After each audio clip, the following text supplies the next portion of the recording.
Afternoon, or whatever. This is a Vagabon Falcon update. Right now it is not running, or rather it's running very poorly. We think the problem is the distributor.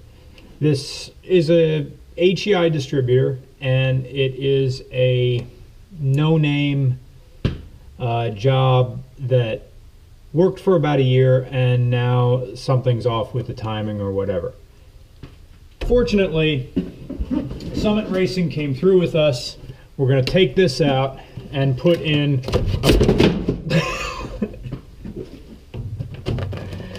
a Pertronix traditional distributor.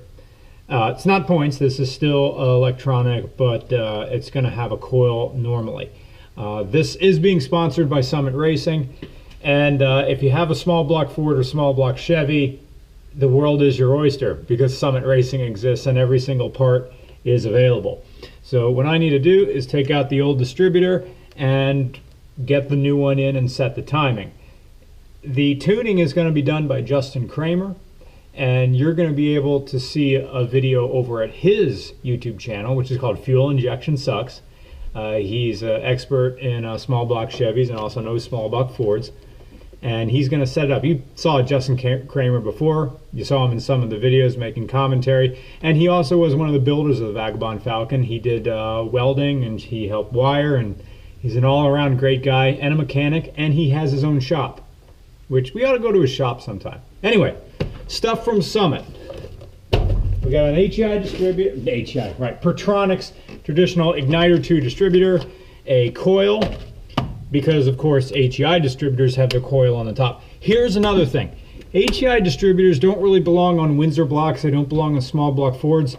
Every single one of them I saw here all have clearance issues, because small block Fords, one of the heater hoses comes right up and is really close to where the distributor is. These are fine on small block Chevys, because small block Chevys, the distributor's in the back, but Ford's, the distributor is in the front, where all the hoses and everything are. So you need a smaller distributor on small block Fords. When I was at Wheels in Time, I saw some other Ford with an HEI, and he had to do the exact same thing that I did, which was grind down this little neck where the heater hose goes into the block. Dumb. So I get it. I get HEI distributors. They're great on Chevys. You don't have to run the coil. But on Fords, they work, but they don't. So this is a Pertronix Igniter 2. It's going to look so much more correct, more better, sitting on a Ford. So time for a montage of me taking this apart.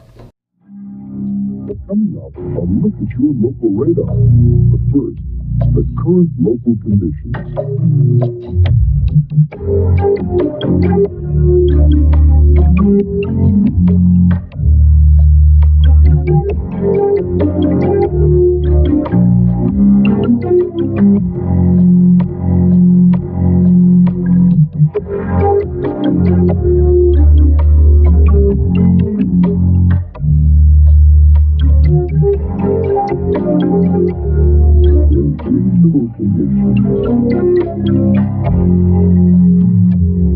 Welcome back. Justin Kramer is here. Thank you all. Thank you, Justin, for driving all the way from Slatington down here.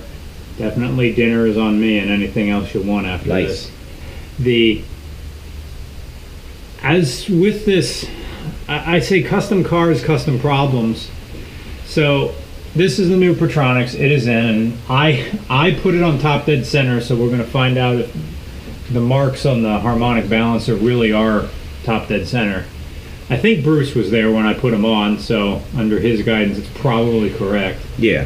But one of the odd thing here is that there's two hot wires that have to go into the distributor. One's the original 6-volt, because originally this car was points. It's probably the original ignition feed wire. And on points cars, even if the cars are 12 volt, they normally run the points on around 6 volts. They can't take a full 12 volt power. So you normally go through either a ballast resistor, which is a little light ceramic resistor they're normally used on Chryslers. I remember that. I remember it did have that, and now Yeah. that's gone. Yeah, so that's probably how that probably bumped the voltage down. But on some, I know on GMs, they don't have that. They actually have a section of the wiring. It's in the wire itself. That is the resistor. So you have to find that and cut it out. Or I normally just run a new wire just to eliminate all the 30-year-old wiring and all that. So as long as we get a full, 13 volts and this is running, then you're all set. But you can't measure it without the load going through it, because the way a resistor works is with no load, it'll still show a full 12 volts through it. There's no draw on it. Okay.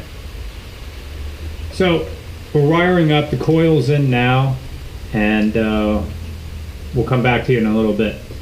This is pretty much the end of this video on RCR. To see the rest of this, how we're adapting this new stuff to the old stuff, that is the craziness that is Vagabon Falcon. The rest of this video will be continued at the YouTube channel Fuel Injection Sucks, which is Justin Kramer's YouTube channel. So to watch the rest of this, please go to Justin Kramer's YouTube channel, and I'm putting a link right here, and it's also a link down in the description. And also thank you very much to Summit Racing for giving us all this stuff. These are sponsored parts. So that's the reason why classic American cars are so easy to own, is because you have